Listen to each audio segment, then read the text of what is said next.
Welcome to A Ride on the Outside. MMA is full of people on the inside, but what about the ones that watch from beyond?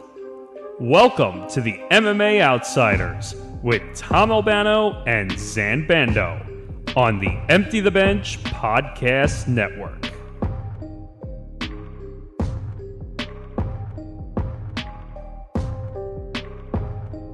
Yeah, it's another edition of the MMA Outsiders. Locked and loaded. And then this week, oh boy, do I mean loaded. A lot of craziness this week. This past week when it came to the headlines. A lot of craziness this week, too. Heading into a very stacked weekend of MMA boxing. Boxing is mixed, and I think it's more important than the MMA fights, too. So lots we got to get into today. First of all, Zain, I do want to say congratulations. You know, it is quite the honor now that I am going to be co-hosting alongside a new member of the Bellator Rankings Committee. Yeah, I just wanted to say this for those of you guys who don't know.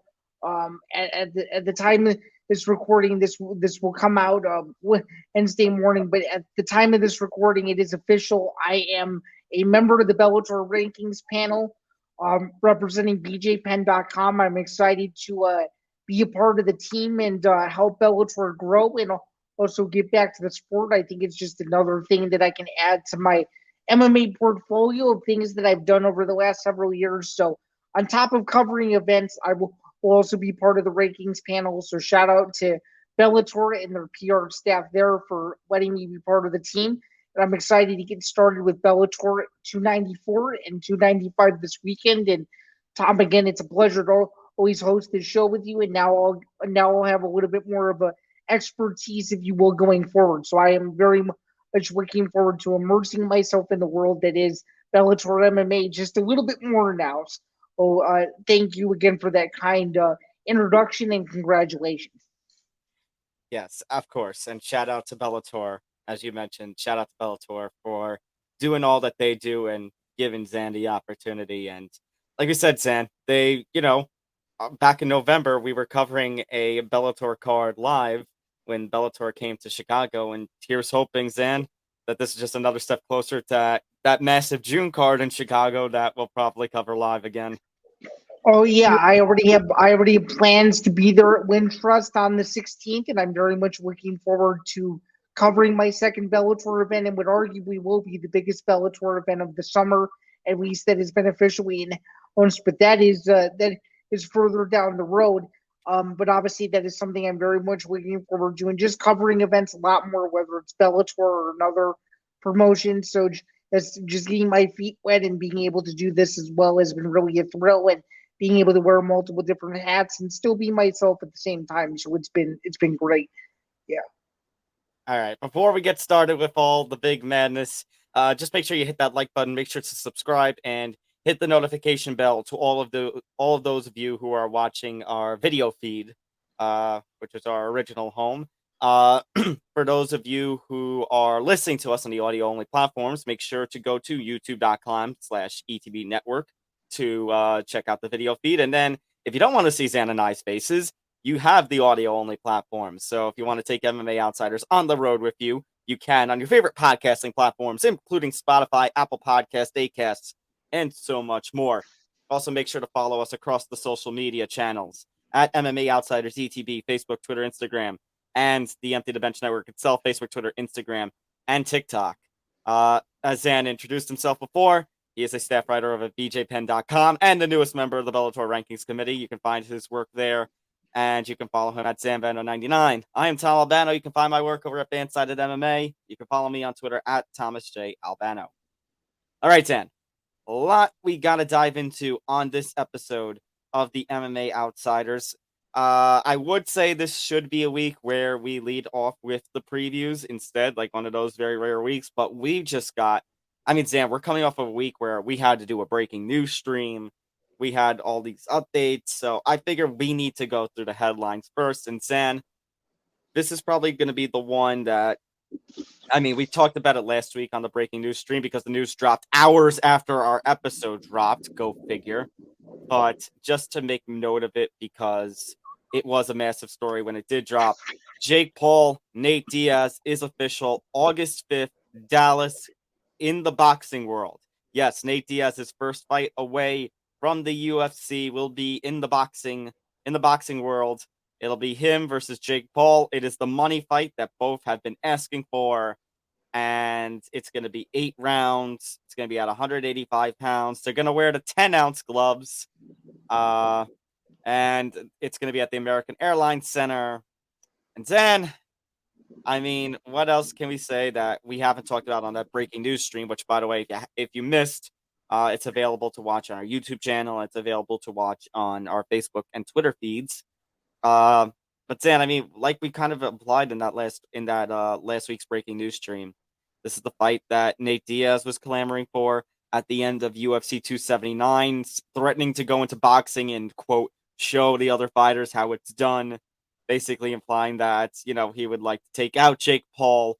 Jake Paul suffered his first defeat to Tommy Fury, but he still hasn't been knocked out yet. But, Zain, if Jake Paul is going to go and lose to Nate Diaz, this is the kind of fight, you know, where if his professional boxing run ends, it's going to be on a bang of a fight.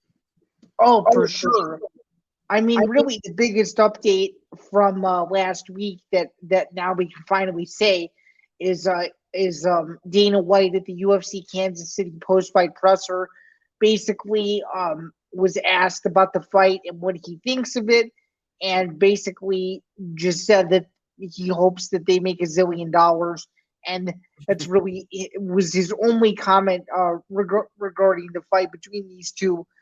Both of whom, more so Diaz, he's had more history with, but that's beside the point. The point I'm trying to make here is outside of what we spoke about last week. I think we made our predictions very clear. We're both picking Nate Diaz to win this fight. I'm pretty sure both of us have this going the distance, but I just think this is one of those fights where I think personally you're more excited about the buildup of what this fight is going to be versus the actual fight itself. And and I'm just gonna say this now. This isn't confirmed, but if I'm able to be there covering that in some capacity, that'll be one of the most surreal sporting events I've ever been to. But that's neither here nor there. But I will say though that if you're thinking about going to Texas or buying your tickets, I'd say do so as soon as they go on sale, because I think this thing is going to sell pretty quickly. For sure. Yeah, I mean, the fight itself is one thing, but the build-up is probably going to be... Zain, imagine what a press conference with these two is going to look like. The trash... Oh my goodness. Not just what a press conference would look like, but imagine what two press conferences would look like, because they have to do the initial one and then the one of the fight itself. Both of them are going to be action-packed, and you have Ariel Helwani also being a part of it. So it shouldn't be a circus of sorts, but it should be something where, you know, as I alluded to a week ago, twice, this is not the third time I'm saying it, but it's true. I'm going to keep preaching to the choir until the week of the fight. This is one of those fights where you're not just going to get the hardcore boxing fans to watch this fight. You're not just going to get the hardcore MMA fans in to watch this fight. You're going to get people from multiple walks of life. You're going to get celebrities. You're going to get YouTubers. You're going to get influencers in their own right that are going to be interested. I just think that these two are crossover stars. Where it's like, if you're not watching this fight on August 5th, what are you doing? That kind of thing. So I have two concerns about this fight, however, Zain. One, Oh, I know. Well, I'll get to the serious one second. Let me get to the non-serious one. The non-serious one first. So Dana said, I hope they make $1 gazillion, right? Well, with the news that we're going to cover about the potential UK card just being a fight night, and that leaves a August pay-per-view open, you don't think Dana's playing with the idea of maybe trying to counter this card with a UFC pay-per-view on this night, do you? Oh, I could very well see it, and it could definitely be a UFC versus Affliction situation that ironically we had in late July, early August of of I believe it was 2008, which is pretty crazy to think about. It might have even been earlier than that. I think it was either '07 or '08. But yeah, I could very well see something like this materializing. Or you're right, the UFC has done late August cards or early August cards in the past, but that leads me to my next point. They've also done late August cards in the past. The same weekend as week 0 of college football. So you never know what they're trying to play with in terms of scheduling. Also, I do think from an ESPN perspective, it would be a smart business move, just considering that this Jake Paul Nate Diaz fight is exclusive to DAZN. DAZN won the rights for this fight, and it seems like, as far as I know, the only thing that ESPN will be playing with is more than likely the Pro Football Hall of Fame, but anything past 9 p.m. Central Time, 10 p.m. Eastern, there's going to be nothing to watch. So it makes logical sense from a business perspective to have a UFC pay-per-view on that very night. Most likely UFC 290 if they go the fight night route in the UK, presuming they would. And Zain, you actually hit on my second point. My second point was going to be that my second concern, my more serious concern, is that it's going to be on DAZN. And I'm not talking about DAZN, the streaming service on its own. I'm talking about the extra paywall, the kind of you mentioned ESPN Plus, that kind of model. You have to purchase a DAZN subscription and a pay-per-view just to get it. Or if you purchase you could probably just purchase the pay-per-view itself, but it's probably going to be at a higher price. Yeah, so I can give you an example for that. I know we're not on this topic yet, but for example, DAZN subscribers like you and myself, we only have to pay $60 to watch Tank Davis versus Ryan Garcia, whereas the entire rest of the world who doesn't have DAZN has to pay upwards of nearly $100 to see that fight. It could be a very similar situation here. And the other thing you mentioned, Zain, is the fact that it's not ESPN that has the rights to the card with Nate Diaz and Jake Paul. And you would think, Zain, with the kind of history that the UFC has with ESPN. Now, granted, I know Nate Diaz is not under contract, but that plus Jake Paul just fighting Tommy Fury on the ESPN Plus pay-per-view platform back in February, you would have thought that maybe they would have been the favorites to land this fight. But no, DAZN comes and gets it, which I mean is good for DAZN, but it's a risk. If this pay-per-view flops in any way, Zain, then DAZN's any chances that DAZN has of bringing itself to the level of the ESPN Pluses, to the level of being a leader in, streaming as a streaming service in combat sports, as it was trying to be right before the pandemic, it's all going to be completely up in smoke. I mean, if you look at just the DAZN lineup leading up to August 5th, that's for the summer, it's nothing special, which really makes this fight a must sell and a fight where it must be successful in order for DAZN to keep going and putting on these multi-million-dollar fights. Because if you look at the schedule, like minus the Katie Taylor fight and minus the Canelo fight, there's nothing this summer that they have scheduled at the moment that's worth watching except for this on their own platform. So this makes this fight a much bigger deal than I think a lot of people realize from a business / streaming perspective as well. So very, very good point there. And you have to remember, you got to promote the living hell out of this, which I'm sure they're going to. I'm sure Jake Paul and Nate Diaz themselves are going to. And then secondly, you got to make it very easy for people to buy. You can't make them go through all the hoops. I know, Zain, that with the streaming service, for people like our age, it's fine and dandy. But anybody who is struggling with the streaming services, this one might be a little tough. Well, actually, I think this fight would also be on in demand. Or anyone who would want to buy it through their TV, they probably could. Because if you notice, if you notice, the DAZN boxing pay-per-views are a little bit more lenient with the other ways outside of DAZN in order to watch it. But there's also that option too. I don't know for sure if it's on in demand, but I wouldn't be surprised if that's what they end up doing, is another alternative. That's at least what they're doing for the fight this weekend with Tank and Garcia and with the Canelo Ryder fight. So you never know. Yeah. It's true. I'm sorry I'm constantly turning my head. The Rangers and Devils are on right now, and the Rangers just made it 2-0 before the halfway mark of the first period. So Oh no, it's all good. I mean, for those of you who have been living under a rock, the NBA playoffs and NHL playoffs just got underway in the last several days. The NHL as of Monday night, the NBA as of last week. So as you guys can tell, it's a sports extravaganza with NBA and NHL going on, with a ton of fights going on. There's always something to watch on almost a nightly basis, and that's this time of year is arguably the best time of year in all of American sports. That is every single year. And if you guys can't tell, Tom is a New York Rangers fan. I, on the other hand, am a Chicago Blackhawks fan. They are not in the Stanley Cup playoffs. Those are all of his allegiances.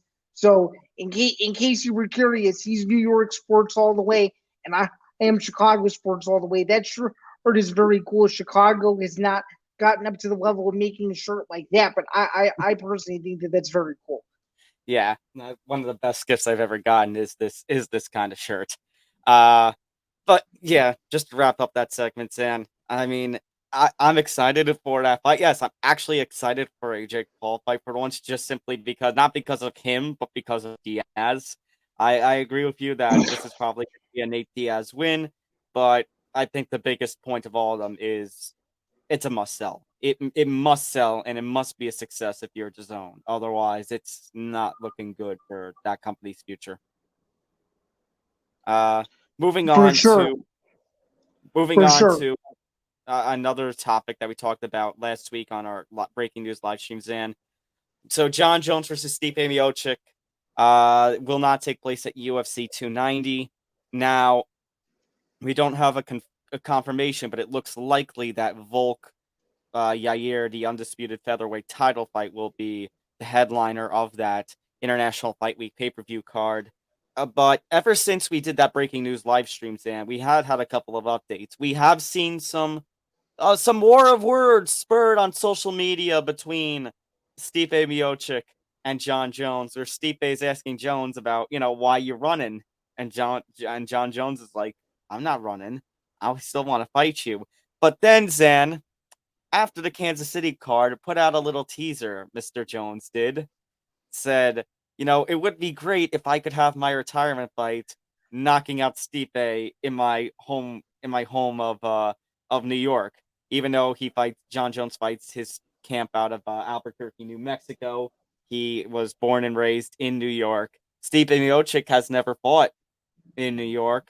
So Zan, I put the tease out there last week on our breaking news stream that, what if they did this at Madison Square Garden? Well, after that tease I made on Wednesday, Zan, I can say that I called it.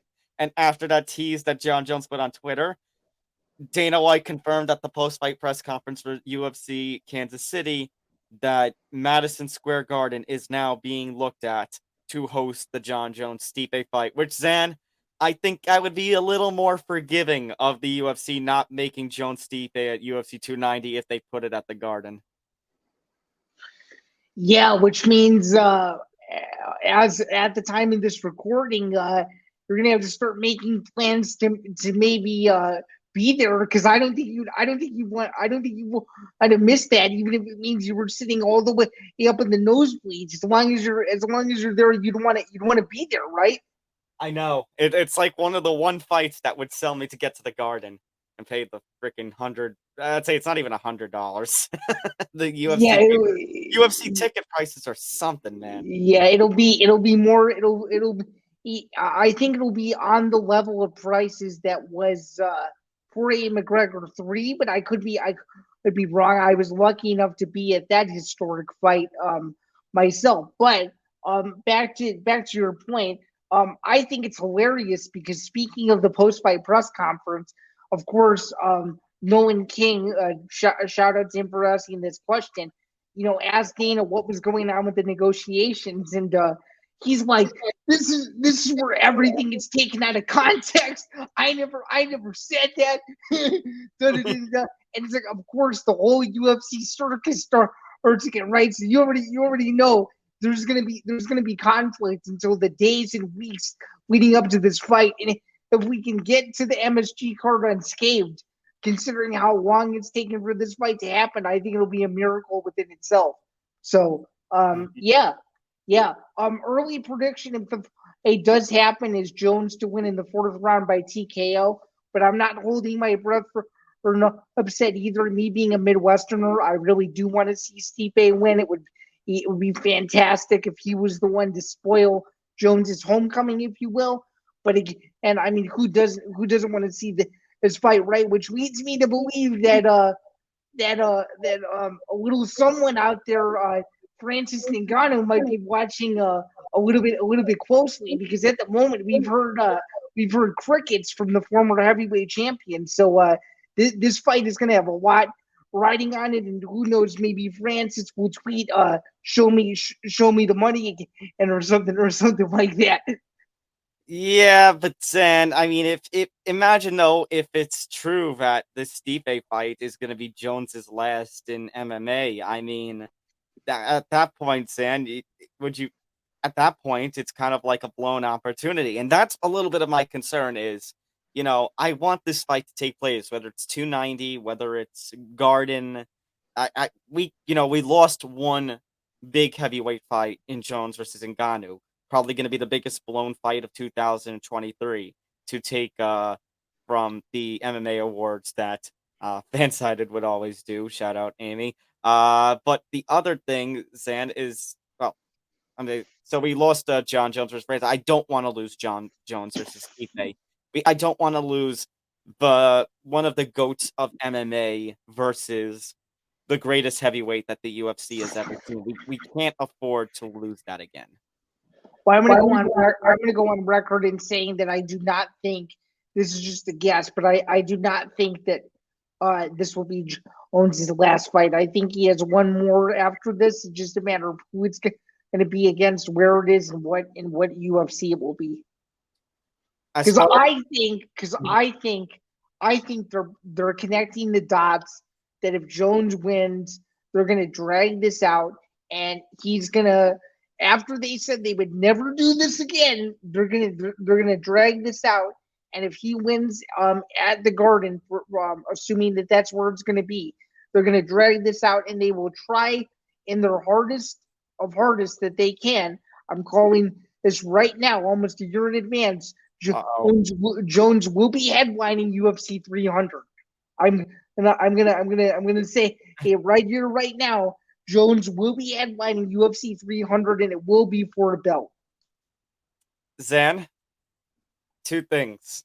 Number one, something interesting. You're saying, oh, they're going to drag this one out. Here's my thought process. If we're teasing an MSG main event, already because MSG would always hold the cards in November. Right. You don't think if we're teasing that kind of fight already in April, that the MSG card will actually be in November?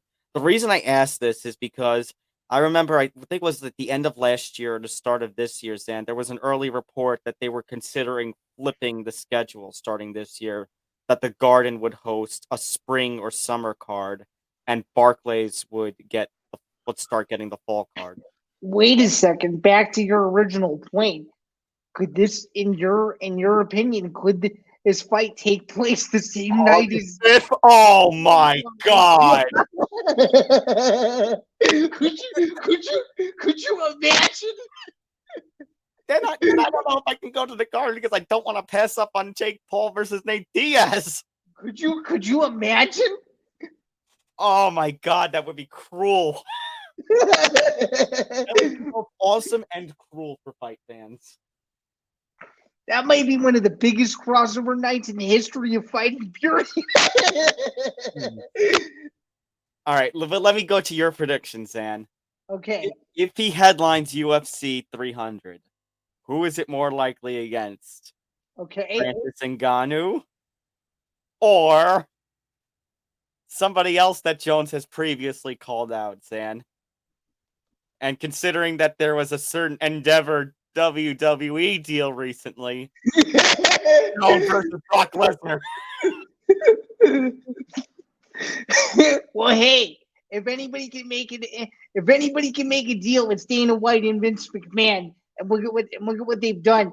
I think, as of right now, if I were a betting man, I would put if it existed on the books, and I had a choice to pick between Francis Ngannou or Brock Lesnar or Jon Jones' opponent, you better believe I'm betting on Brock Lesnar to headline UFC 300 versus Jon Jones. Not picking him to win, but to headline that card against Jon Jones. You want to talk about UFC 300, which is insane to even think about how close we are to that. That's the fight that has to happen. I'm not trying to discredit Francis versus Jones, but I think there would be a lot more crossover appeal if Brock Lesnar returned to MMA for the first time since 2016. I just had to throw that crazy theory out there. I couldn't resist. Hey, granted, what's going on? You never know. This could be a power play. So, yeah. No pun intended there, of course, but yeah. And speaking of power and speaking of craziness, Zain, let's talk about another big headline that has kind of been eating at the headlines as of late. So, UFC 288, Zain, suffers a power blow. Charles Oliveira, Beneil, Dariush is off. Oliveira has reportedly, according to ESPN Deportes, suffered a minor injury that is going to basically restrict or not allow him to train up into the fight. So they are taking this fight off of 288, which is a devastating blow because, all right, here's where it gets a little tricky. We've got all these different mixed signals, Zain, about what could happen here. Because as of right now, Zain, the co-main event of UFC 288 is Jessica Andrade versus Yan Xiaonan. But Dana has claimed he is trying to get a new co-main event for UFC 288. And one Gilbert Burns has been blowing up his phone, as has one Israel Adesanya, who just won back his middleweight title 10 or so days ago. And then you've got Beneil. You got a report from ESPN Deportes that they're going to simply postpone the fight, maybe try to get it to the Canada card to give that card, a little boost under Amanda Nunes, Juliana Pena 3. Which is also what Aaron Bronstedt reported as well. Correct. So there could be some validity to that, but yeah, as you said, very, very confusing. Very I'm picturing like what's it called? So you have your blinkers on at a car, and I think both blinkers are going off, and then there's blinkers pointing forward north and south that are going off, and I'm like, I don't know what the UFC's plan is here. Yeah, I think personally what they should do is they should postpone it to UFC 289. What do you think? Agreed. If Oliveira can do it, if Oliveira but I also think it would make more sense to do it on UFC 290, considering how many people are complaining that the card isn't strong enough. Yeah, but at the same rate, Zain, I mean, look at your next two pay-per-view headliners. You got Aljamain Sterling, Henry Cejudo, which I think, Zain, Henry Cejudo is the eye appeal of that card. As much as I enjoy watching Aljamain Sterling fight, he is one of the top. He is the champion at 135 pounds. Henry Cejudo is Triple C. He is one of the very few who has held division titles in 2 weight classes in the UFC. He has been a champ. And he did kind of retire, Zain, at a point that felt a little premature. At the same rate, Zain, I don't know if I want, all due respect in the world to Jessica Andrade and all respect in the world to Yan Xiaonan, and their women's strawweight contenders fight. I really don't know if I want that to be a pay-per-view co-headliner, especially for a fight like Sterling versus Cejudo. I think I want a little more oomph to it. But Zain, that pales in comparison to the fact that 289 needs a boost because, again, we asked it last week, Zain, and I ask again, why the hell are we doing Nunes Pena 3? Yeah, I mean, it goes back to our original point. If you obviously now it's no longer going to happen because Pereira is moving up to 205. But if you were considering doing a rematch for Adesanya Pereira again in MMA, it goes to show that their theory of doing a trilogy or not doing a trilogy, it's kind of a mixed bag, which also leads me to my next point, and a point that will probably never happen now, and it's very sad for me to say, but it's like if you're going to do Amanda Nunes versus Juliana Pena number 3, then it blows me away to this day that we never got Conor McGregor versus Nate Diaz number 3. I know. I agree. But I totally understand where you're coming from, and obviously we're not here to preview that fight today. But even 2 months out, almost 2 months out to the day of the fight, and it just leads me to believe that that fight's going to go. It's not going to go any differently than how the second fight went, which is even more unfortunate. Which also means that this main event, being off 288 is a bummer. But if 289 really needs a boost and Oliveira is healthy, they have to make sure that that fight happens, because if you look at 289 holistically with who they have right now, it is not up to par with pay-per-views that they've had in the past, and quite frankly, not even close. So Zan, a little bit of a hot take, because you did mention recently, it's like I forget how many episodes ago, but we were talking about this fight and we were like about Sterling Cejudo, that is, and you're like, oh well, I mean that's even if Sterling shows up and doesn't pull out again. Zan, with the kind of circumstances that 288 has, they can't let that happen. Because here's a hot take for you, Zan. If Sterling versus Cejudo does not, for some reason within the next week, is going to be off for one reason or another, I think the UFC, as much as I hate saying this for a local, well, somewhat local kind of card, tri-state area, then New Jersey hasn't had a UFC pay-per-view in a long while. If something happens to Sterling versus Cejudo, I don't think you can go through with 288. I think you're going to have to cancel. So for the first time since UFC 233, you think that they would cancel UFC 288? I think they would. What other choice would you have? No, I agree. I just wanted to make clear what you were saying. So does that mean that? So are you just saying they would scrap the entire card, or they would move the co-main event to the main event and move it to the Apex for a UFC Fight Night card? I could also see them, just for the sake of trying to get, especially if the ticket sales in Jersey are okay, if they can try to salvage it into a fight night card. But that's still a bit of a blow. And Zan, this is a blow enough. I think losing this fight was worse than losing Sterling versus Cejudo. Just because of the implications at 155, is that why? The implications, the fact that Charles Oliveira versus Beneil Dariush are two very talented lightweights, and lightweight, as much as we talk about bantamweight, and bantamweight might be the best class right now and might have superseded lightweight. Lightweight is still very talented. The implications, Oliveira being the former champion, and Cejudo, with all due respect, and he is a selling point, but he hasn't fought in about 3 or so years. This is a blow. This is a bad blow to lose Oliveira versus Dariush. Yeah, and you know that the UFC is probably scrambling and working around the clock to make sure that 288 does not get canceled. I have to ask, because I actually don't know this answer. Were you ever considering going to UFC 288 to begin with? Firstly, no, and secondly, after losing this, I'm kind of glad I made that decision. Yeah, I'm glad. I'm glad. And I'm glad for you too. But I just wanted to make sure, because it would be a bummer if you had tickets and then you found out that this happened. So yeah, this is the unfortunate nature of the MMA sphere. As far as what the UFC could be cooking, I mean, Zan, as you mentioned, Gilbert Burns is kind of blowing up the phone, calling out Colby Covington to essentially put the number one contender status on the line. We'll get to Colby in just a little bit because we're going to talk about Leon in just a second.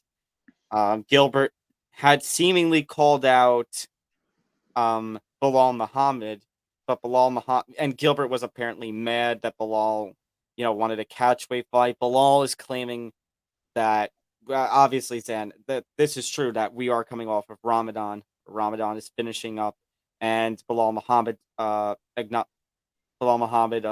observes Ramadan, which means this is kind of like the Khabib thing, Zain, where he doesn't fight during Ramadan and Bilal actually explained in a tweet that because he doesn't eat during the day, because with Ramadan you don't eat until sundown, basically he doesn't go as hard in training, and obviously he hasn't had the ability to do the weight stuff yet, the weight cutting.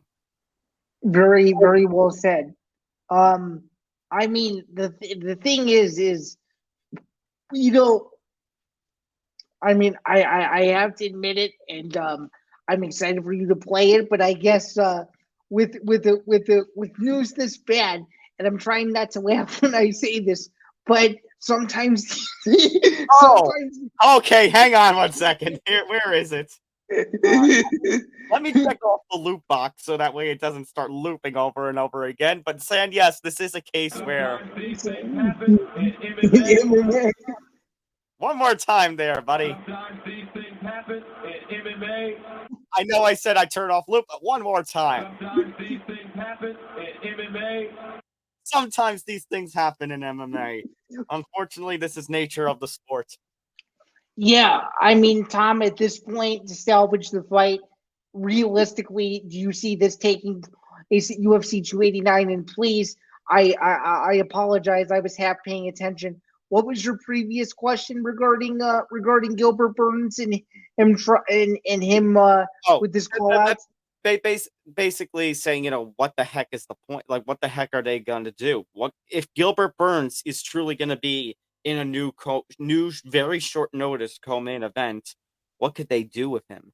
Because he's calling out Bilal, but Bilal, like we said, says he doesn't want to take fights right now because he has had the full training because of Ramadan, which Zain actually might kind of explain why we've been talking about Bilal Muhammad being the the odd man out in the 170-pound discussion, because he's been coming off of Ramadan and hasn't had the full fight, full training experience yet.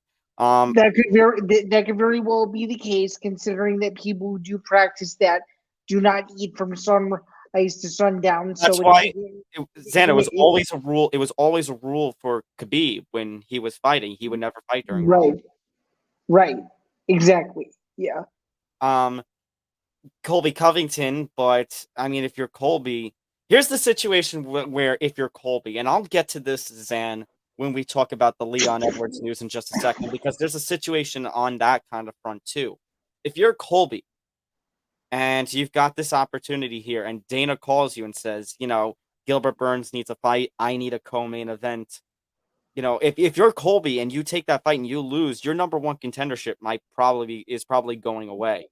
At the same time, here's Dana basically saying you got the number one contendership when everybody is criticizing the fact that you got the number one contendership because, you've always accepted fights and they just haven't worked out. You were the fill-in for the UK, like you flew to the UK and made the weight as the backup fighter, even though you weren't needed.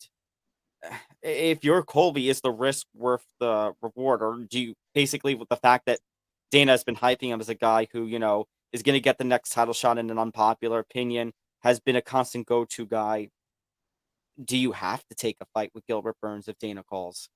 Before answering that question, I just think it's hilarious that Colby Covington is 1-1 in like a year and a half, and we're still discussing him for a welterweight title shot when he's already had his chances to begin with. That's another discussion for another day. We'll get to that in just a little second. No, I know, but to answer your original question, if I'm Colby Covington and I get the call from Boss Man asking to take the Gilbert Burns fight, I say absolutely. Where do I sign on the dotted line? And I guarantee you, if that fight gets made for New Jersey, there's going to be a lot more demand for people to go to that card, because that is a massive co-main event if that can get done on short notice. And it would just be probably one of the best press conferences in recent memory if that were to happen. God. I didn't think about that. Colby Covington and Henry Cejudo on the same side of the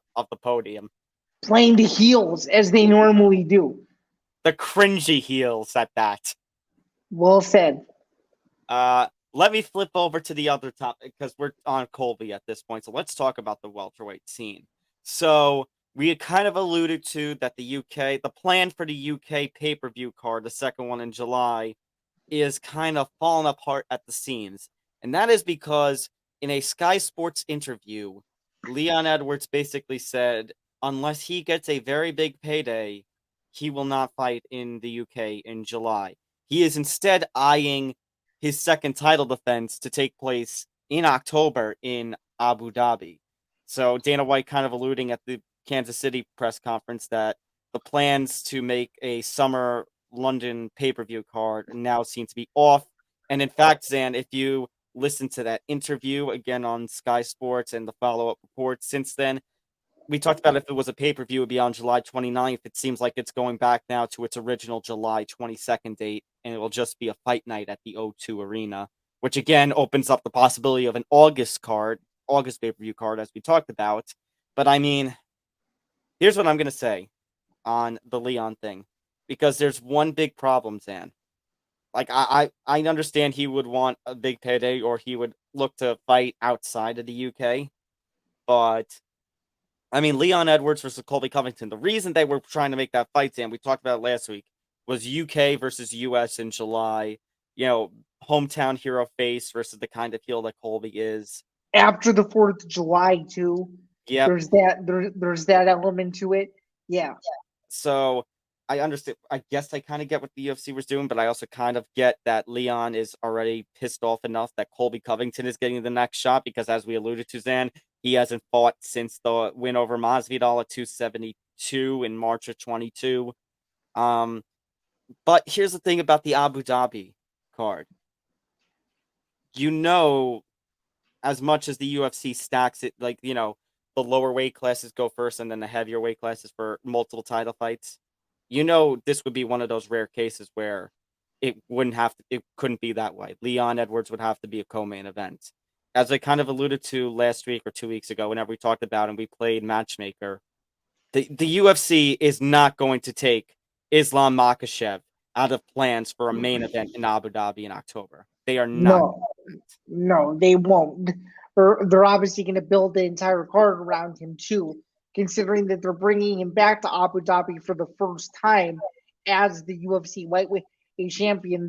You're right. There's no way in the world that it can ruin those plans, considering that it's Abu Dhabi Showdown week that same week, and everyone who's going to be there is more than likely going to be rooting for Makhachev, and that would be a blow to the people over in the UAE, and there would be a lot of very angry, rich people, so to speak, if Islam Makhachev was not on their coveted October Abu Dhabi card, which has now become a tradition since about 2020 or so.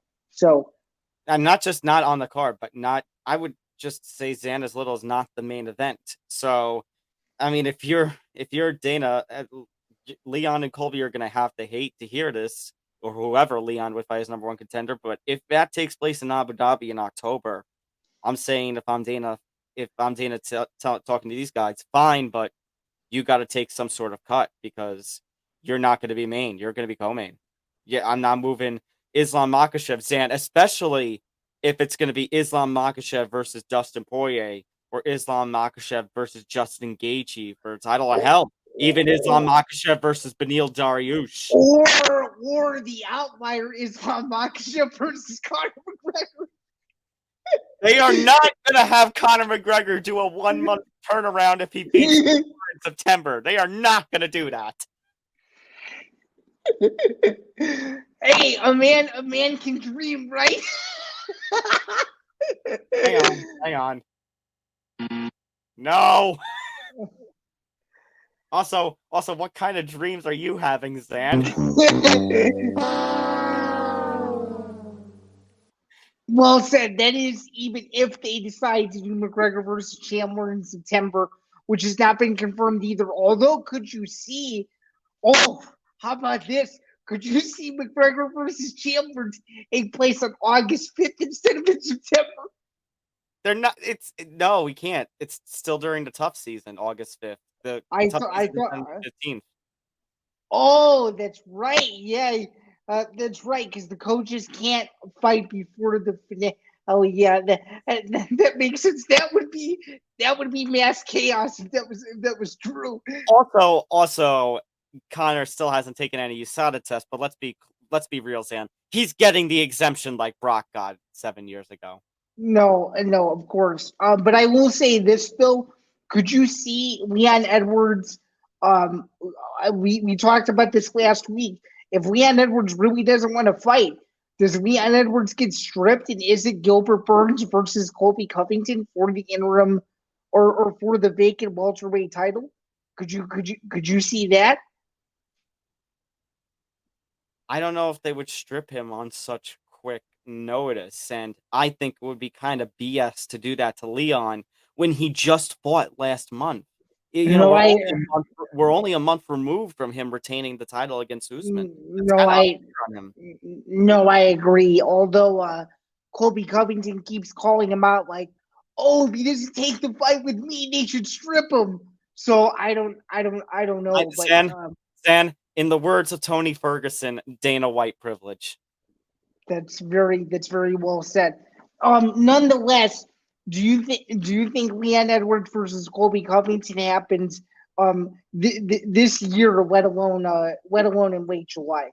Is it gonna happen this year? Leon is going to, in my hope is that Leon does make a second title defense in 2023. It's just a matter of against who, because I would say it would be Colby, but again, if Gilbert Burns is fighting on this card next month all of a sudden in a sudden co-main event, then maybe the plans have got a hold at this point, unless it's like Dana alluded to before the 287 press conference, that Gilbert, by way of his win over Masvidal, is just going to be in line, for the title shot after Edwards versus Covington goes down. But I don't know. It's a little too confusing, this 170-pound picture, now that Gilbert Burns might be getting a late notice co-main event slot.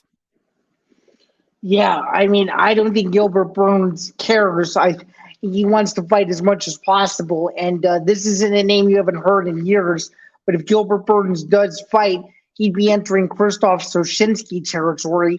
And I know I'm going back a little bit, but Krzysztof Soshinski, a long time ago, did compete on UFC 97 and UFC 98 back-to-back pay-per-views in 2009, and he won both of them. Let's see if Gilbert Burns, if he does get a co-main event slot, could do the same thing about 13 or so years later, which is crazy to even think about. But I had to throw that in there for any of the OGs listening at the moment, because that is something that probably most people do not even know. So Zan, actually, let me throw one last point before we get to our reviews and previews. Sure. Let me take that kind of question that I had at the end of the last segment and put it here. Let's say somehow, some way, Leon and the UFC agree. Okay, we'll do an October card, or even September if they're going to be co-headlining, McGregor Chandler.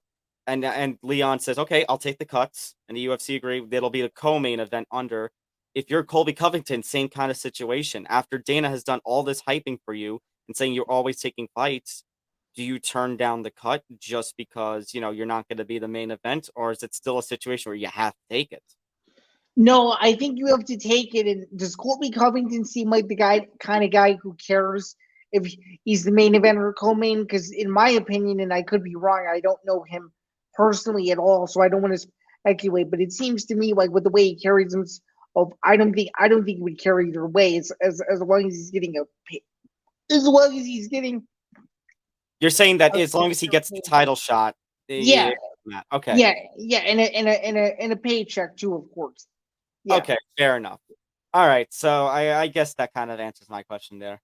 All right, so I know we've spent a good near 50 minutes on news, but like we said, this was a bit of a crazy headline week.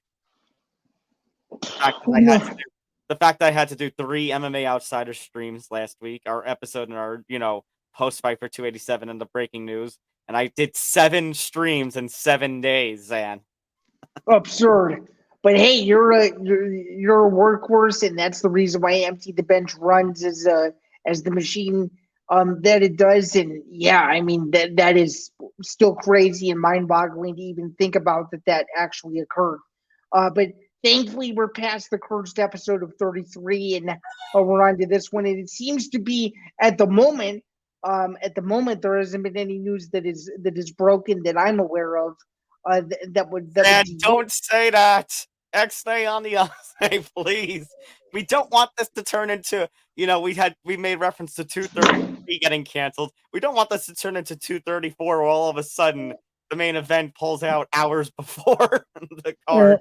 No, I know. By the way, that 234 debacle is something in itself, isn't it? But it did create a star in Israel Adesanya, so I guess that was a positive, and it was one of the last UFC pay-per-views to ever air on a linear pay-per-view before they went to ESPN Plus just 2 months later, where all of their pay-per-views were exclusively there. But nonetheless, we have a lot of previews to get into and a lot of, streaming networks to talk about, because MMA and boxing are going to be all over the place this weekend. So I'm excited to definitely talk about these fights coming up for sure. All right, let's do a little review first, though, Zan. Let's talk about Kansas City, which I thought, Zan, early on was going to be a real stinker of a card when we had an awful judge's decision for Jocelyn Edwards, and we had some referee screw-ups. But, Zan, Max Holloway and Arnold Allen managed to put on quite the striking war, with Holloway getting the unanimous decision win, as we kind of predicted last week. Holloway, I think Holloway was just landing the more effective strikes.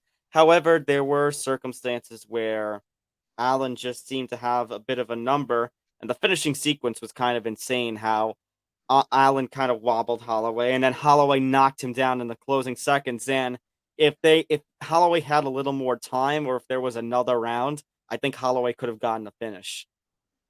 Yeah, for sure. If there was a little bit more time, he definitely could have. Tom, this may be a hot take, but I actually scored this fight 4-1 for Holloway. How did you have it? I had it. See, I don't know. I still don't know to this day how I would have scored that 5th round.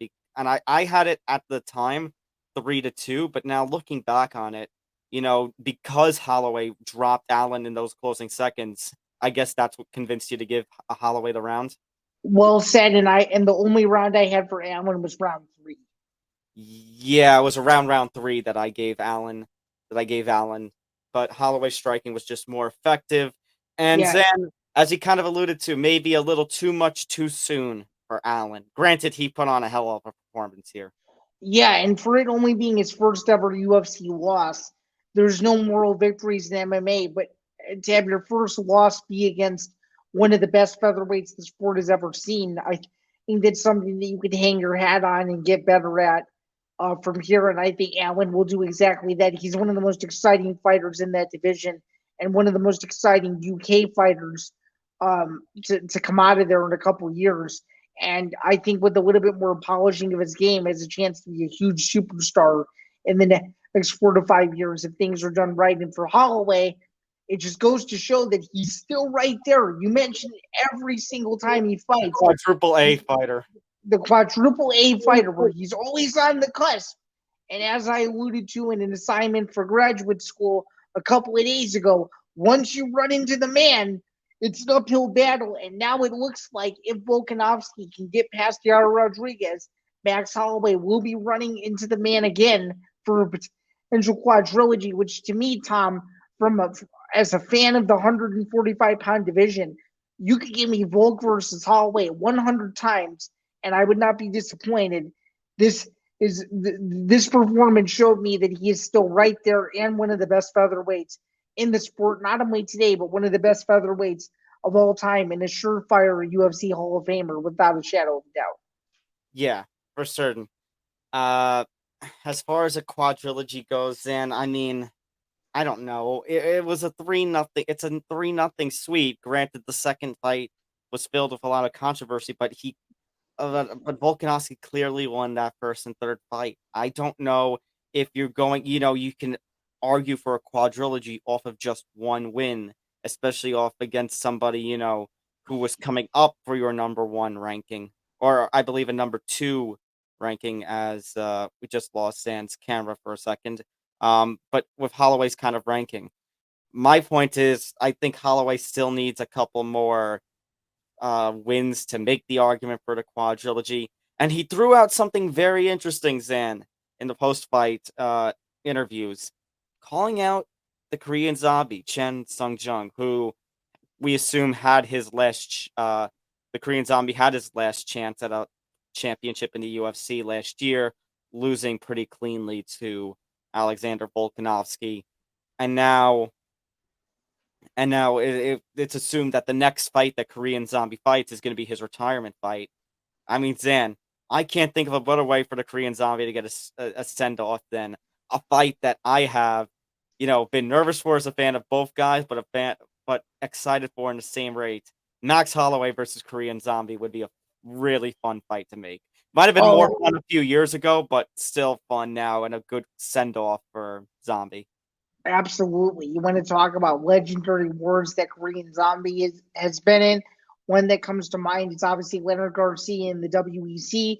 This would be another one of those. And yeah, if Holloway's down to do it and they want to do it in China, also it would be an absolutely insane spectacle. And I think one of the biggest UFC international cards ever. Or if they even do it in Japan, that would be absurd. But yeah, great performance by Holloway.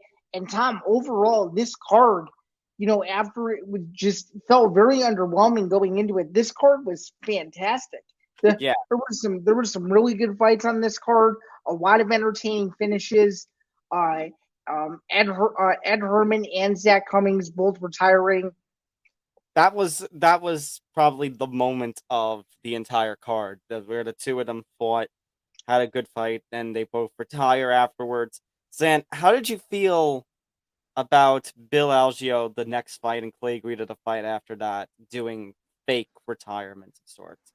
I know Dana didn't like it, but personally, I thought it was absolutely hilarious and for some amazing social media content. What did you think? I kind of had a chuckle with it. I mean, I guess I understand Dana's point of trying to not take away from the moment, but it did give me a little bit of a chuckle. And Clay Guida, I mean, I could have seen it being his last fight. Oh, I could have seen it being his last fight as well. And as we both said, Garcia was going to outclass him, and that's exactly what he did. And without a doubt, that's Garcia's biggest win in terms of a reputable name of his entire career. And yeah, I mean, shout out to Clay Guida for always hanging in there and always giving the fans what they paid for. And yeah, overall, it was a very entertaining card, and they'll definitely be back to Kansas City or a place somewhere similar because I think they did good business there. It obviously was not a sellout, but the gate was good and the fights were entertaining, and yeah, it was a good card for sure. The crowd was pretty lively, and it was packed very early on.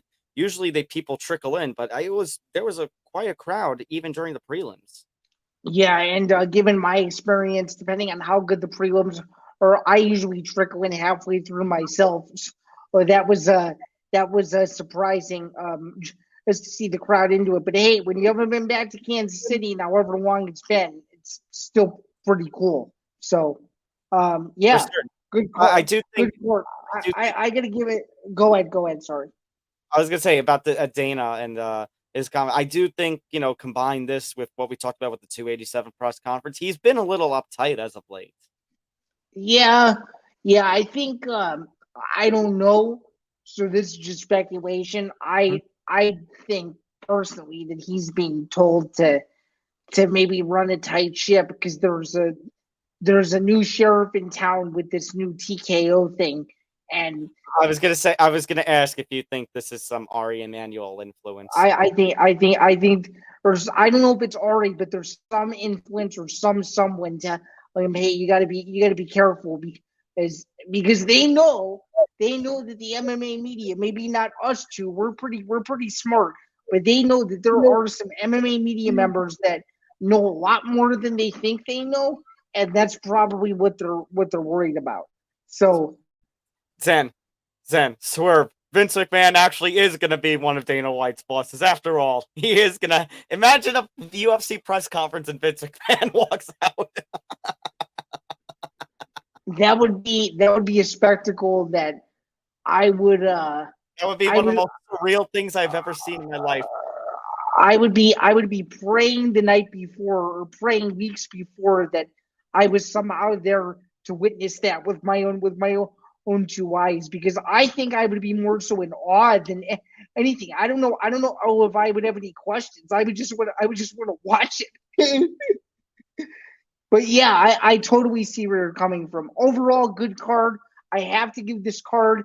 I'm actually going to be generous and give it a solid A. I really like this card. I think the couple of bad refereeing and judging early on kind of brought it down for me a little bit. I enjoyed it. I don't know if I enjoyed it as much as I enjoyed 287 though. I'd probably say, if I'm being generous, it's the same A minus B plus kind of range I gave 287. Okay, well, was this the best UFC Fight Night card of the year so far?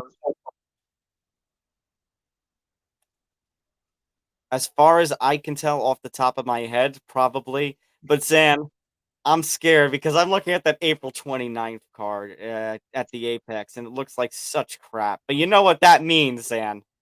The fights are going to be unbelievable. It's going to become the fight card of the year. I mean, hey, when you got Song Yudong as the headliner, there's no way that fight isn't going to be boring. Right, I forgot they made that official. The new main event. They did. Right. That's going to be unbelievable. That might be. I can't believe I'm saying this, but that might be the greatest fight in the history of UFC Fight Night Apex history, and I'm not joking about that either. This is Dana White. That was Dana White putting up a Hail Mary, and well, I mean, they have it. They have it. It's on target now. It's just on to them to deliver the touchdown in the cage on April 29th. No, that's very well said. Another Apex Never Die card coming up here in about a week or so. Apex. We also had the PFL closing out their first leg of the regular season. Olivier Aubin-Mercier versus Shane Burgos. Not the kind of fight I was expecting. I was expecting more of a striking war like we saw with Holloway and Allen. But OAM, they were more calculated, which I could kind of understand. But once OAM Zain kind of got to Burgos' back in the second round, it seemed to be all OAM. Although Shane Burgos kind of had a scare in those closing seconds where, kind of like what we said with Holloway, that if Burgos had like another minute or so, maybe he could have pulled off that unbelievable finish of Aubin-Mercier, and I would have gone absolutely nuts if he had pulled that off. Yeah, which would have been, without a doubt, the craziest PFL finish in the history of PFL. But yeah, overall, a good performance by OAM. Obviously, a rough first 3 weeks for the PFL, but let's see if they can bounce back in the next couple of weeks when they have all those shows in Atlanta. But yeah, good main event. I'm going to be entirely transparent and tell you that I missed the entire card. I did catch the highlights after the fact, but yeah, I mean, from the looks of it, the undercard was very entertaining. So remember, this was a weird circumstance where we had post-limbs and no prelims, but yeah, even the post-limbs, from what I saw, very entertaining. The main card itself was quite... Yeah, meaning... Sorry, Zain, this is definitely the best event of the first string of events for the 2023 season. This was kind of, like I said, it's still a disappointing first leg, but this was kind of a better note to end on. Yeah, what I meant by undercard was the undercard of the main card. I knew that I knew that there were post limbs. I was using the word undercard interchangeably in a sense there. So hopefully that clears that up. But yeah, good performance by OAM, and it'll be interesting to see where the PFL goes from here with their next leg of shows, which actually should get better considering who's still left and what's to come. That's for sure. Yeah, for sure. All right. So let's go into our previews, Zan. A lot we got to talk about here. Let's talk about Zan, the big one, the big kahuna. No, not the Bellator Hawaii cards. Gervonta Tank Davis versus Ryan Garcia for the WBA regular lightweight championship, because the WBA still, I mean, credit that it's getting rid of all its interim titles, but we still got to have the super and the regular and the. Did they do the silver or did they do the gold? I think that, or they do both. Yeah, they do both, but don't they put more emphasis on the silver one for whatever reason? Yeah. So don't be surprised, Dan, when we have next the interim WBA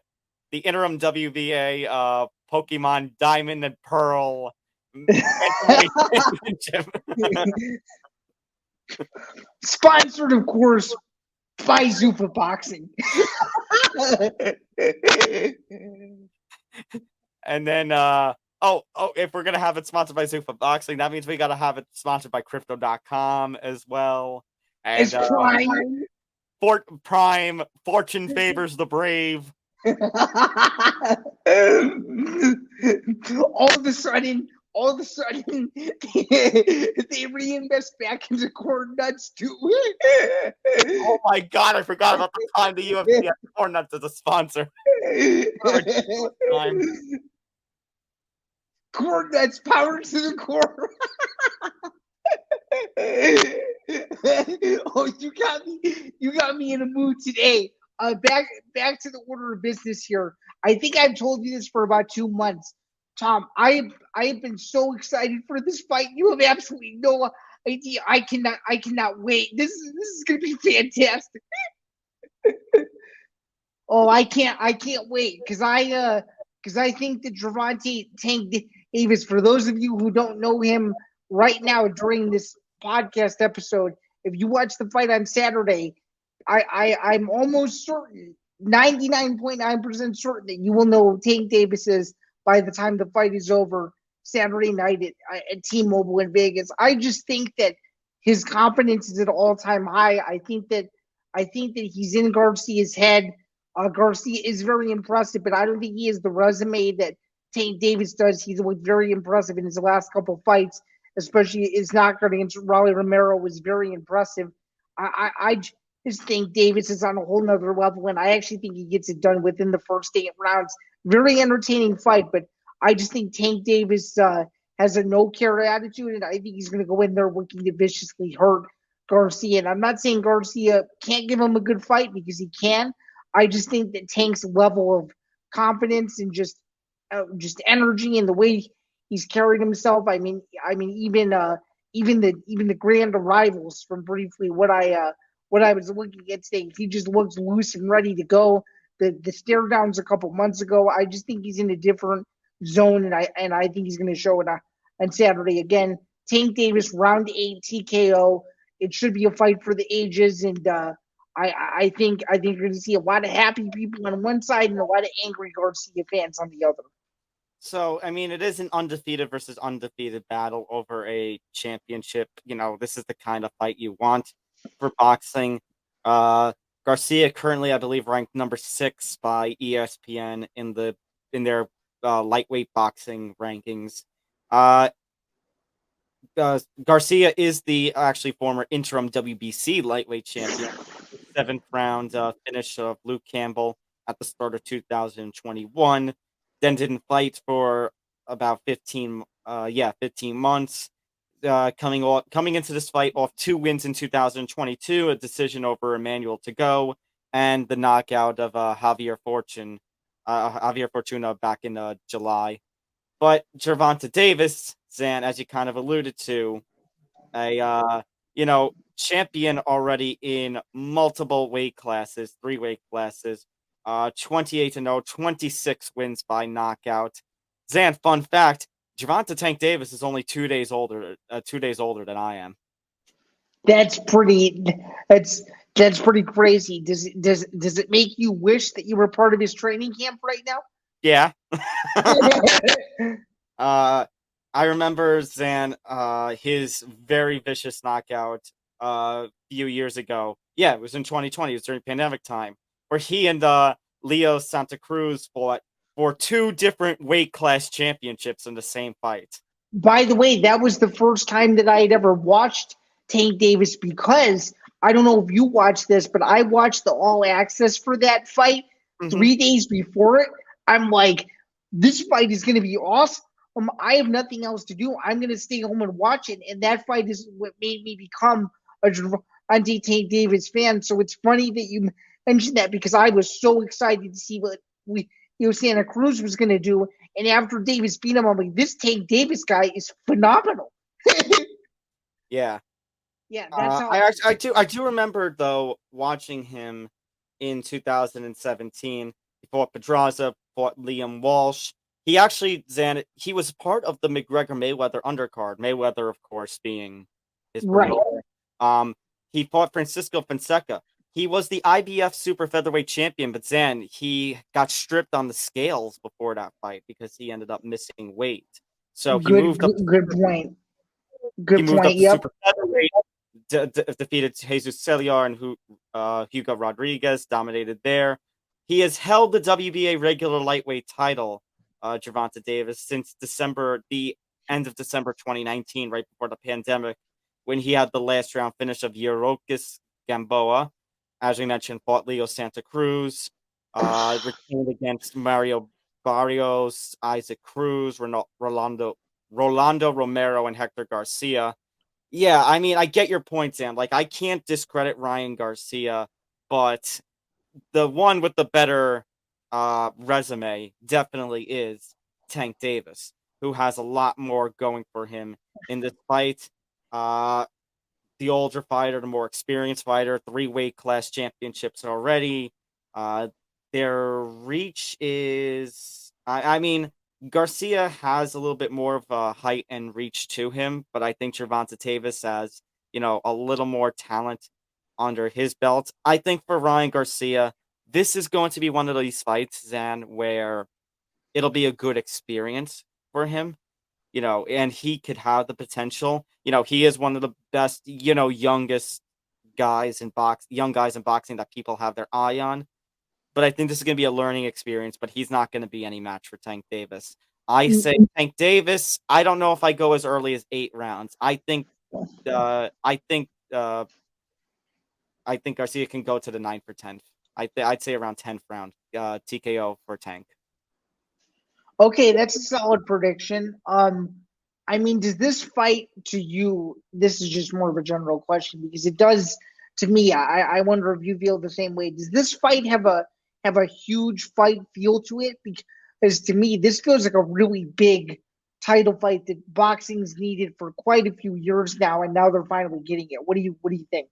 I just wish there was a little more promote. Like, I've seen more promotion in some of these fights, but I still feel like the kind of level that it should be at, that you're saying, Zan, there should still be a little more for it.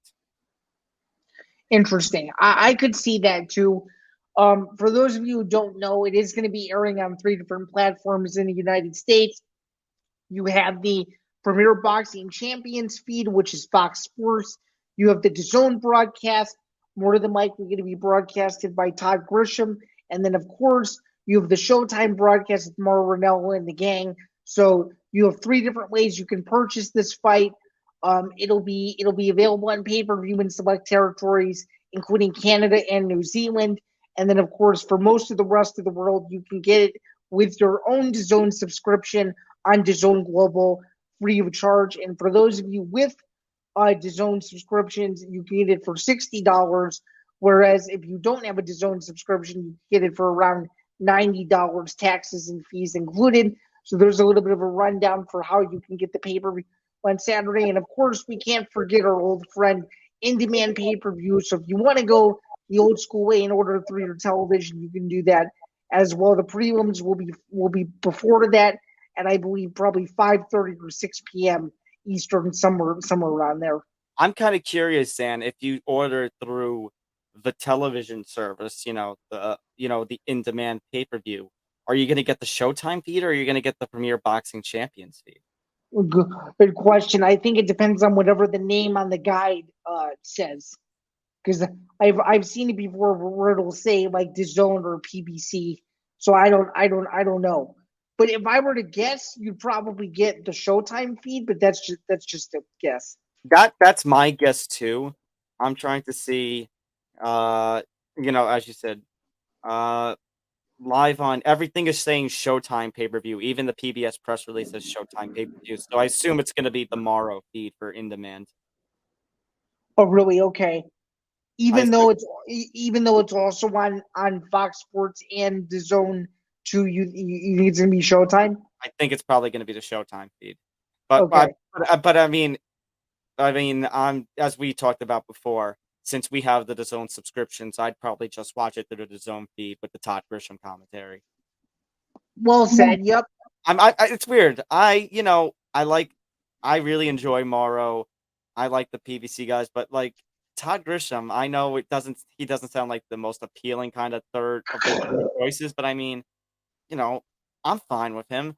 Maybe that's because, I watched him in WWE growing up, commentating the shows like Sunday Night Heat and such, but I don't find him, I don't find him bad. You know what I mean? No, I don't either. If I'm gonna watch a big boxing match, though, I always listen to Randello and Bernstein. I And know. yeah, Yeah, Ronaldo and Bernstein kind of are the classic. And I say classic right now, considering, HBO boxing was always a classic, but ever since 2018, sadly, we've had no HBO boxing. right. I mean, this does feel like a fight where you could use Jim Lampley and Max Kellerman calling it, but now since that boxing has gone a little bit more of the celebrity route, I think Jim Lampley is more than happy to be out of the business, and he's even stated publicly that he doesn't really like some of the directions that the sport is going, but that's neither here nor there. Nonetheless, you do have a lot of different ways to watch it on pay-per-view. You can also, of course, be there, but I wanted to mention something. I got this wild press release regarding the fight itself. And oh yeah, here it is. Tank Davis versus Ryan Garcia is the highest priced fight in 2023 with an average of $5,862 if you want a real premium seat. Oof. So yeah, if you haven't gotten a ticket to this fight, for anyone listening, you're probably SOL. But if you are in Vegas, there probably will be several different places that will be showing it. It's just a matter of where. But just to give you some context, these ticket prices are pretty darn massive if you're not a member of the media this weekend, so to speak. Yeah, for sure. But should be a really good fight. Should be probably the fight of the weekend. Although, Zan, we do have some MMA in the mix. I mentioned the term Big Kahuna. So we got back-to-back cards, Zan, of Bellator this weekend. It's that time of year, Zan, where Bellator does Friday, Saturday cards in Hawaii. And it begins with the Friday card, the Bellator Salute the Troops annual card. And headlining this year's card, Zan, actually, I think she headlined last year's Salute the Troops too, was the veteran Liz Carmouche, who defends the flyweight championship against Deanna Bennett. Yeah, I mean, do you think that this is one of those fights where if Deanna Bennett wins, are we talking about her as one of the best flyweights in Bellator history? Potentially, although then I don't know how much of a chance I give in her in this bout. I thought maybe Carmouche would have dropped back the flyweight championship in the rematch with Velasquez, but Carmouche retained in there. And I think Carmouche then is starting to basically take the same kind of helm that Alima Leigh McFarland previously had with the women's flyweight title in Bellator. I could see that as well. I mean, in your opinion, I mean, is this fight going to live up to the billing in your opinion? I don't know. That's the thing. I think it could be competitive, but I still could see 48-47 or 49-46 in Carmouche's favor. I could see that too. I would go more so 50-45. That would be my prediction. Yeah, I think Carmouche is she's found a home. Let's put it that way. She challenged she was in the very first women's fight in the UFC, but of course, she came close to beating Rousey. She probably could have gotten the finish, but Rousey fought out of it. And after that, just little ups and downs, unsuccessful in that last fight in the UFC against Valentina Shevchenko for their flyweight title. But ever since she was able to beat Velasquez, Liz Carmouche has had a pretty good helm on the 125-pound division in Bellator. No doubt about it. But of course, Zain, the next night is the big Bellator night. It's the fight that I've been looking forward to for a while. If it wasn't for Tank versus Garcia, it would be the fight of any fight weekend, Zain.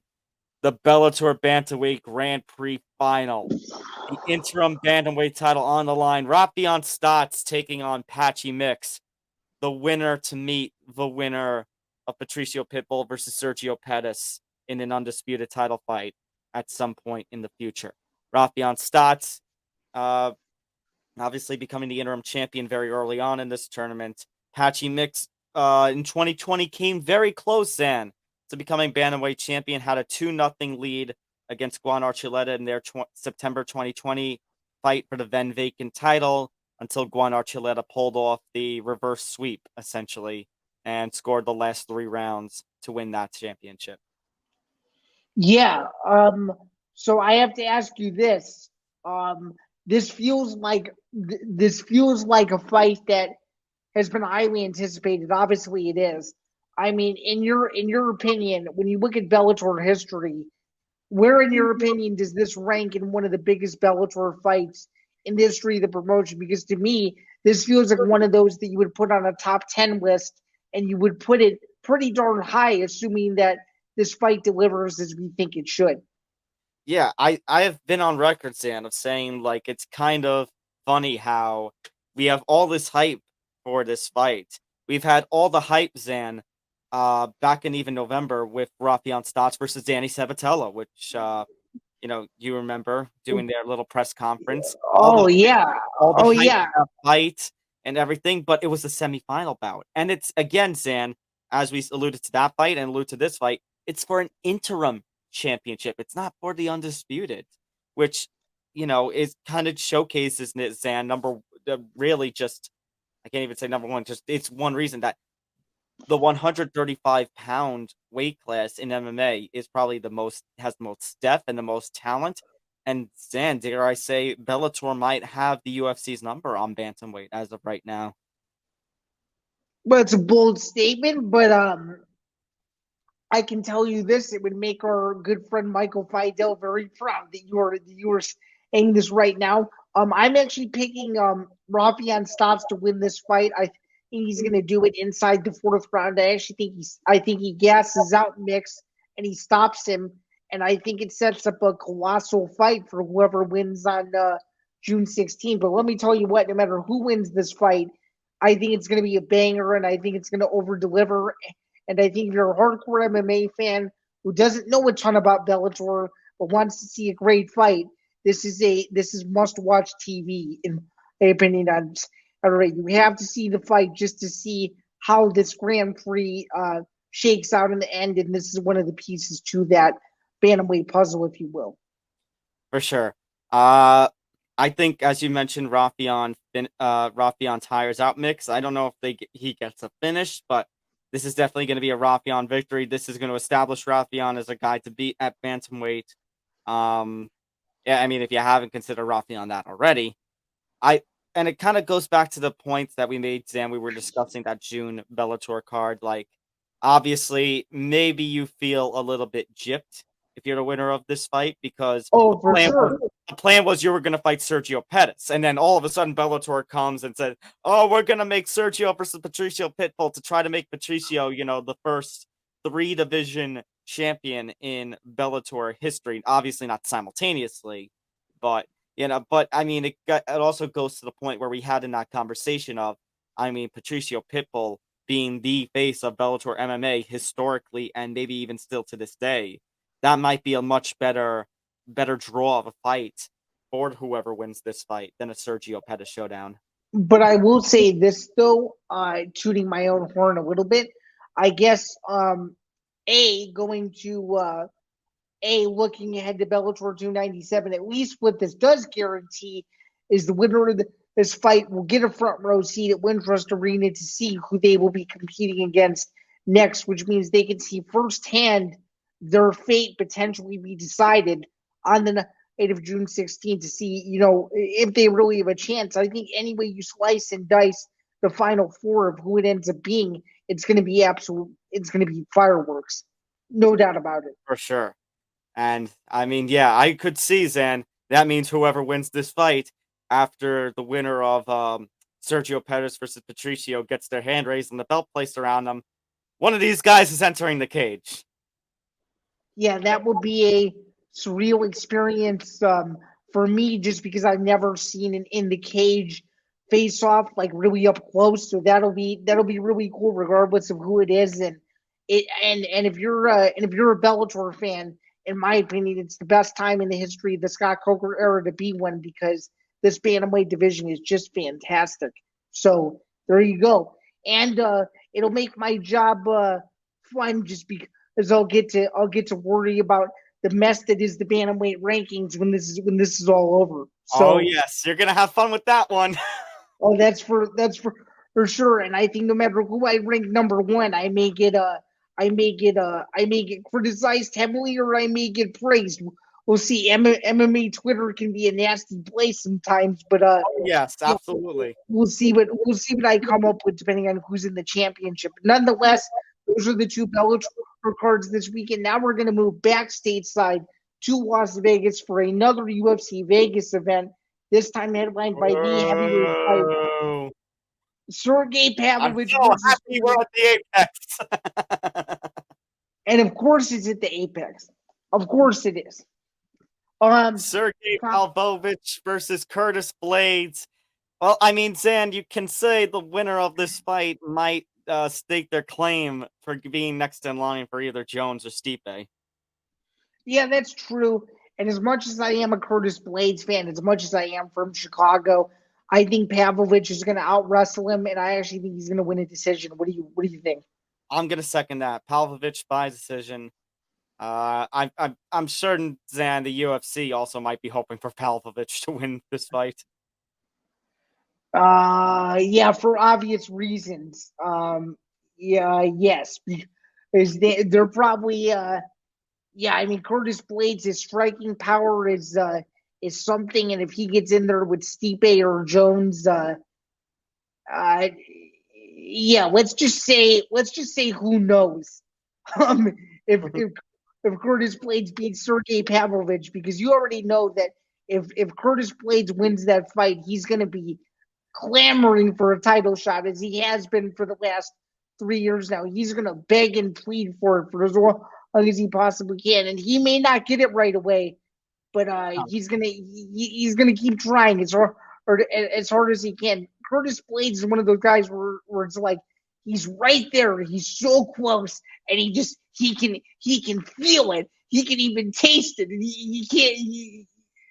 It's just like over and over and over again.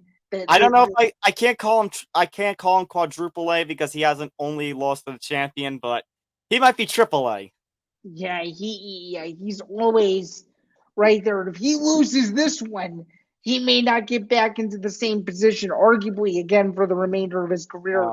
What's the expression, Zain? The bridesmaid, never the bride? Yeah, that is the expression for sure. That's the only fight worthy of talking about on UFC Vegas 71. We're sorry to everyone else who's competing. It's just, in our humble opinion, the UFC is low on the totem pole in terms of events this weekend, but we will go full force for the UFC's new main event next weekend, which should be very, very exciting, because once that fight was announced, I think you and I were jumping for joy a little bit, because there's no way that the April 29th main event with Song Yudong is gonna be boring. I can say that. For sure. And that concludes this edition of the MMA Outsiders. So just to reiterate, those of you who are listening on our audio-only podcast platforms, make sure to check out the video feed of the show at youtube.com/ETB Network. Those of you who are watching on the video feed, make sure you hit that like button, make sure to subscribe and hit the notification bell so you get notified of everything here at the Empty the Bench Network. Also, make sure to check out the audio-only feeds available on Spotify and Apple Podcasts and Acast and so much more. Make sure to like and follow the show across your social media pages, Facebook, Twitter, and Instagram at MMA Outsiders ETB. And don't forget to also follow the network, the Empty the Bench Network, Facebook, Twitter, Instagram, TikTok at ETB Network. That is Zain Bando, my co-host and the newest member of the Bellator Rankings Committee. Find his work over at bjpen.com. Follow him on Twitter at ZanBando99. I am Tom Albano. You can find my work over at Fansided MMA. You can follow me on Twitter at Thomas J. Albano. And yeah, I think I've hit on everything. So Zain, action-packed weekend. This should be a lot of big fun. Can't wait to talk about it all and review it next week. Oh, absolutely. And again, we just wanted to give a shout out to everyone on Twitter this past weekend for interacting with all of our tweets during UFC Kansas City and kind of skyrocketing our Twitter a little bit. We appreciate each and every last one of you. We appreciate you tuning in on the MMA Twitter sphere again. And everyone who checked out your interview with Ong Lang Sung last week. Yeah, thank you to those who listened and or watched that exclusive. That should be a thrill when he competes on a 5th against Fan Wrong in Colorado. We'll be getting more of those exclusives in the future from One Championship, Bellator, and PFL, we hope. But until then, thanks again for tuning in to yet another edition of the MMA Outsiders. And of course, this has been episode 34. We'll be back with a whole lot more next week. And again, we thank you guys for tuning in. And of course, before we get out of here, as we always say every single week, be Joe Pyfer. Be Joe Pyfer. Yes. Be Joe All right. Pyfer. That's Zain. I'm Tom. We'll see you next week. Take care, everyone. Take care, everyone, and enjoy the fights. We'll see you back here, same time, same place. And thanks again.